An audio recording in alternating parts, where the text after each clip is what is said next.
Americans' confidence in both the overall economy and the housing market is plunging right now, everyone. New data from the University of Michigan Consumer Sentiment Survey, which we're going to look at in this video, is showing that we are near record lows in terms of confidence in both the housing market and economy, and increasingly Americans feel like it's a bad time to buy a home. They feel like their future finances are going to be worse in a year. They feel like the economy is on the wrong track. The sentiment of regular Americans, of course, comes in stark contrast to what you hear from a lot of people on Wall Street, from what you hear from economists, from politicians who are trying to pretend like the current economic growth we're seeing is real and is going to sustain itself. Well, when you survey Americans, real Americans like you and me, we're saying no. Things are not good right now. I do not feel good about the inflationary pressures in the economy. I do not feel good about how high home prices are. So in this video, I'm going to give you the data from this University of Michigan Consumer Sentiment Survey and show you just how bad the situation is getting with Americans' pessimism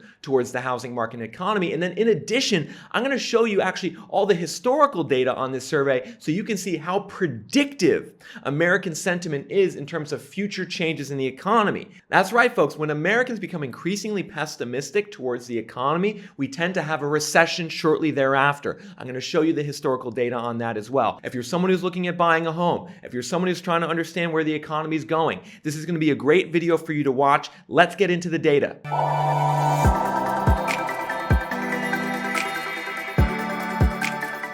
We're going to get started by analyzing Americans' perspectives towards the housing market. And the University of Michigan survey basically asks two key questions. Number one, they ask Americans, do you feel like now is a good or bad time to buy a home? And then number two, they ask, do you think now is a good or bad time to sell a home? And the answer to those questions get converted into this home buying sentiment index. And what you can immediately see is that we are near a record low in this index. September 2021, you can see an index level of 67, which is actually 50% below the long-term average of 150. And what that means is that in record amounts, Americans are saying now is a bad time to buy a home and it is a good time to sell a home. Quite legitimately, Americans have never been this pessimistic towards the housing market over the last 3 decades. And it's not even close. It's not even like this is kind of eking out a record low. This is by far a record low. This index level is 50% below where the long-term average is and reflects the fact that people like you and me are looking at the housing market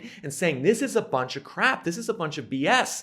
I don't want to buy into this overly stimulated big bubble market. I think prices are going to go down in the future. Now, if you're someone who's watched my channel consistently, you're familiar with some of this data. I've done a couple videos on a different survey, the Fannie Mae Housing Survey, which shows very similar results, that Americans in record amounts are saying it's a bad time to buy. However, what has me increasingly concerned about the future direction of the economy and housing market is that not only are Americans feeling pessimistic towards the housing market, now they're feeling pessimistic towards the overall economy and their personal finances, which you can see represented on this graph, which measures consumer sentiments towards the economy and their own finances. This again is from the University of Michigan, and you can see that the index level we're reporting in October 2021 is 70. That is the lowest level that we have seen in this survey since 2011. If you guys are enjoying the data in this video and you want to see more of it going forward, just do one thing. All you have to do is this one thing: hit the like button.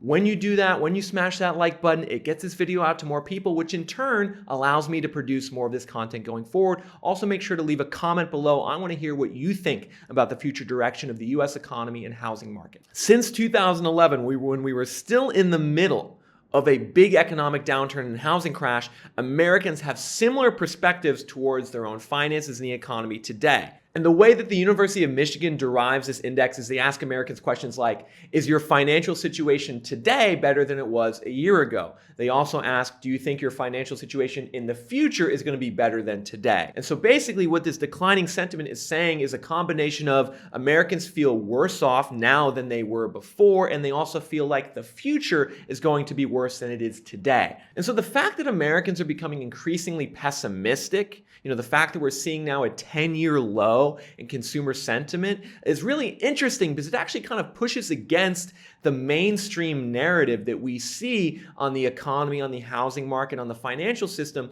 The mainstream narrative that we continually hear repeated is that we are in a period of robust growth. Like if you look at what Wall Street analysts say, if you look at what economists say, if you look at what politicians, if you look at what the current president says, they talk about how we're in an economic boom time right now. And so we have a certain segment of society, primarily elites who are either in positions of power, who have a lot of money, who are saying things are very good right now. But then when we poll regular Americans, they are saying, no, things are not so good. I do not feel good about the future. And so why is that? What explains this difference in between what the elites are thinking and then what regular Americans are thinking and feeling? This article is going to shed some light. It's titled Consumer Sentiment Hits 10-Year Low, Shedding Light on Income Inequality and Inflation. I'll have a link to this in the description. The University of Michigan's final numbers on consumer sentiment showed a slide to 66.8, its lowest level of 10 years. Michigan credits this to escalating inflation, and here's the key point: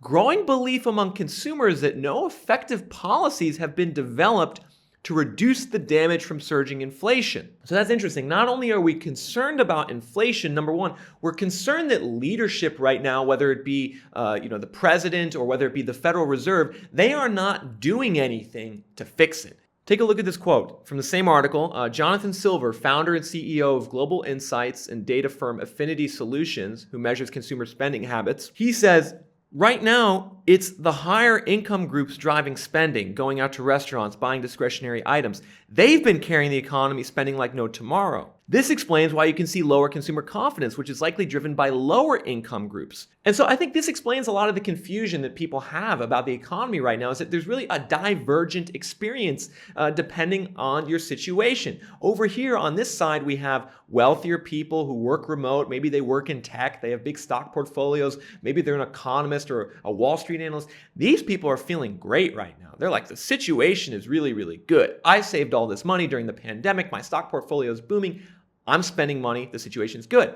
But then over here, you have most other people who are poor, middle class, younger, older. They're saying, no, the situation is really bad right now. I do not feel good about the future. I do not feel good about where the economy is heading, about where my personal finances are heading. Now, I think the interesting question to ask here is, who's going to win out in terms of projecting the real future of the US economy, the housing market, the stock market? Is it going to be the rich elite, or is it going to be most other people, the middle class, the poor? Who actually has a better sense of what the future direction is going to be? To answer this question, I think it's useful to go back to the Consumer Sentiment Survey and just look further back in time at other periods when consumer sentiment took a nosedive. And we can see here we have the levels of 70 in October 2021, which on this dotted line you can tell is very, very low historically. Other times it's dipped this low was from about 2008 to 2011 during the middle of the last housing crash, the last financial crash. We also had a big dip in the early 90s, which also coincided with a housing crash and a big economic downturn in the early 90s.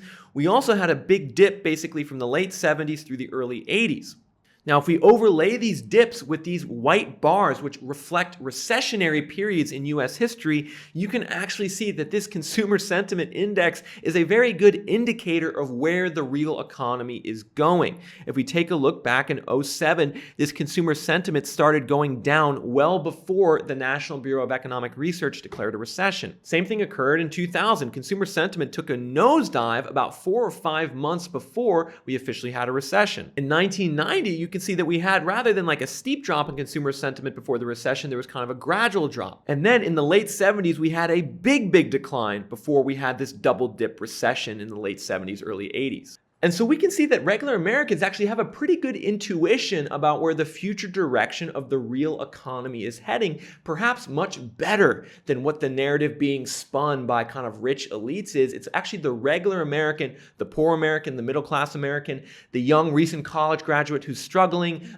the older person on Social Security and a fixed income. These people know more about where the future direction of the US economy, the housing market, the stock market, these people know more about where it's heading than anyone else. And I believe that no matter how hard the rich elites try, whether they be politicians, economists, CEOs of big companies, no matter how much they try to pretend like things are good, ultimately it's the regular American that dictates the future of this country. So you better be paying attention to what the regular American is saying. Thanks for watching this video, everyone. If you enjoyed this content, you want to see more of it, make sure to hit that like button. That's what's going to get this video out to more people. Additionally, make sure you're a subscriber. Come out with 3 of these data-driven videos per week. You're not going to want to miss this content going forward. Until next time, this is Nick from ReVenture Consulting, signing off.